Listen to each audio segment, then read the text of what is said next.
That would make him at least 45.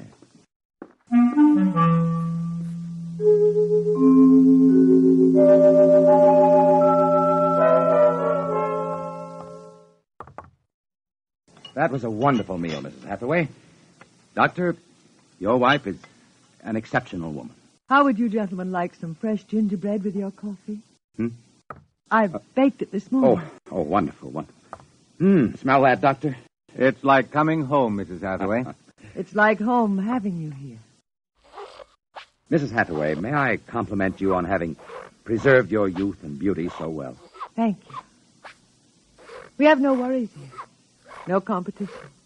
All the things we need for material comfort. Parsons and I were wondering, Dr. Hathaway, if the radioactivity had any effect in preserving tissue. Your children all look so young, too. It is possible, gentlemen, of course. Radiation does strange things to living tissue. Alice, could we have some champagne? Alice. Oh, I'm sorry. If what, John? Some champagne, please. Champagne? Oh, yes, of course. An amazing woman. Did you ever see such grace, such complete relaxation? It doesn't seem quite natural. I beg your pardon, gentlemen?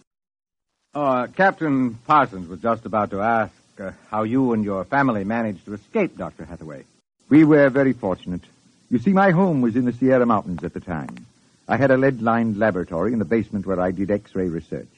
My hobby, you know. I chose this house because it was on a hill where I could watch the sky. Oh, the loneliness of those first years. But at least you had your wife and children. Yes, I had my family. If it were not for them, gentlemen, I assure you I would long ago have put a bullet in my head. Champagne, Captain? Oh, thank you, Mrs. Hathaway. May I propose a toast? Oh, let me. Gentlemen, to Earth. To Earth. Earth.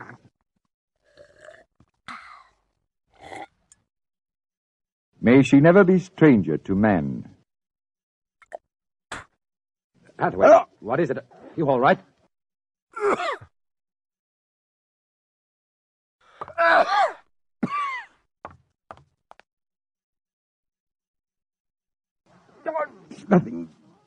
It's nothing really. Just a rather sharp pain in the chest. Why don't you gentlemen go out on the porch and enjoy the air? You've had a long and tiring journey. Alice, we'll show you the way. Will you be all right, John? Yes, don't trouble yourself. I'll see you all in the morning. Good night, Doctor. Good night. Come, John. Yes, Father.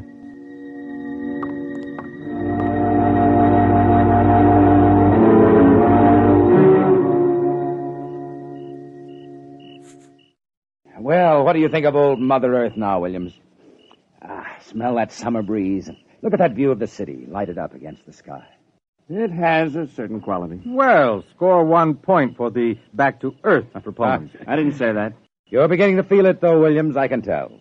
If you don't mind, gentlemen, I'm quite tired. I think I'll turn in. Excuse me?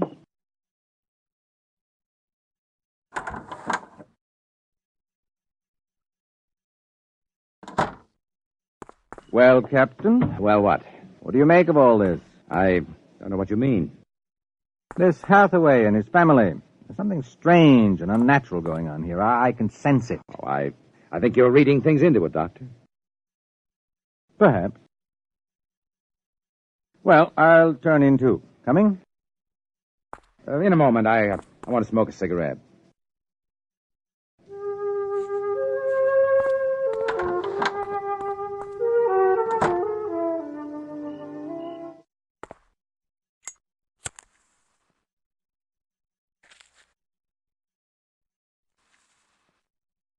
It's a very beautiful view, is it not? I didn't hear you come out. How is he? Resting. I've never seen him this bad. Yes, he's an old man. I'm sorry, but The difference in your ages is so apparent. You must have been married very young. You don't know about us, then. No, Perhaps it is better that way. I don't follow you. Is it something about your husband? He acts very strangely. My husband is a very great man, Captain. It is too bad there was no one to appreciate him. Once he wired the whole city with sound speakers. And when he pressed a button, the whole town lit up and made noises as if 10,000 people were living in it. He must have been very lonesome. Although, with a woman such as you, I don't understand. Perhaps one day you will understand.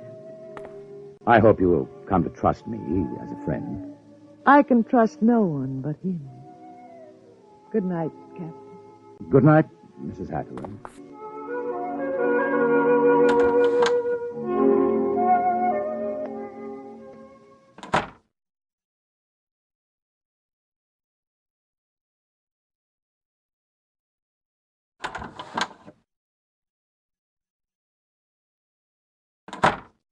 Captain. Captain Parsons. What is it? Who's there? Dr. Evans.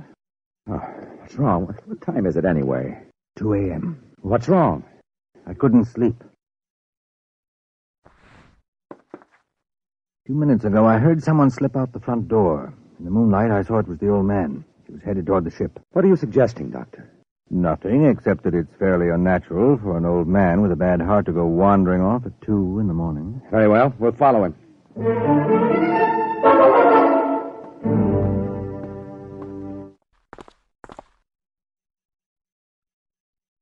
This is far enough. What do you suppose he's doing? What are those on the ground? Good Lord, those are grave markers. 4 of them. You're right. He seems to be praying over them. Listen. Do you forgive me for what I had done? I had to do it.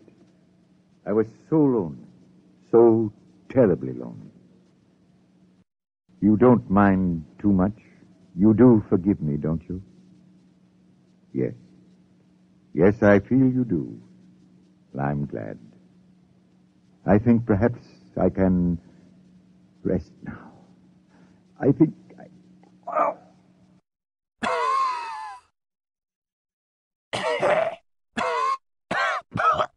Oh, we're getting another attack. Come on. Hathaway. Dr. Hathaway, can you hear me?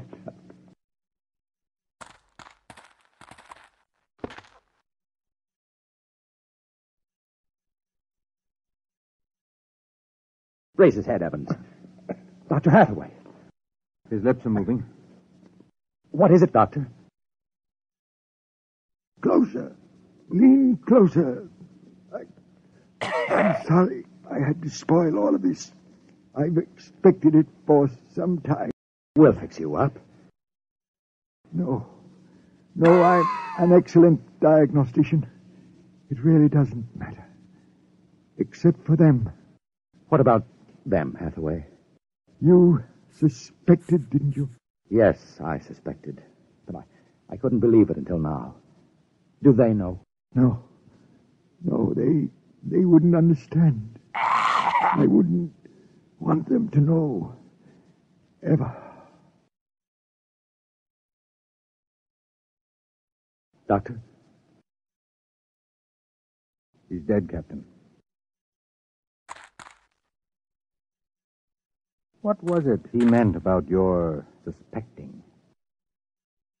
Look on those 4 grave markers and tell me what you see.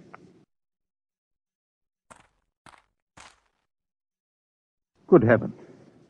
Well? Alice Hathaway, Marguerite Hathaway, Susan Hathaway, John Hathaway. Died July 1987. But that's 20 years ago. It's impossible. If these markers are correct, then who are those others? Can't you guess, Doctor? Can't you guess?